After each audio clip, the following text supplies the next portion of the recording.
नमस्ते, आजची रेसिपी आहे 1-2 मिनिटाची।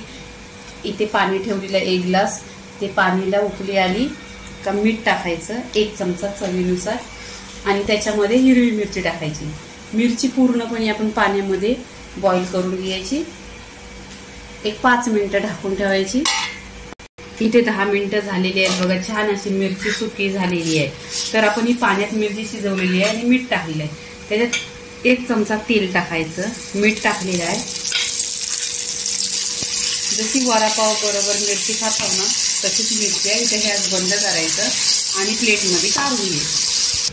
इथे पाण्यातल्या मिरच्या आणि पूर्णपणे तुम्ही तेलात शिजवलं तर ज्यांना वजन कमी करायचं आहे किंवा जास्त तेलकट नाही खायचं तर ही बघा तुम्ही पाण्यातली मिरची शिजवून घ्यायची। नंतर 1 गुण जरी तेल टाकलं ना तरी छान लागते। वडापावची मिरची खातात तशीच आहे।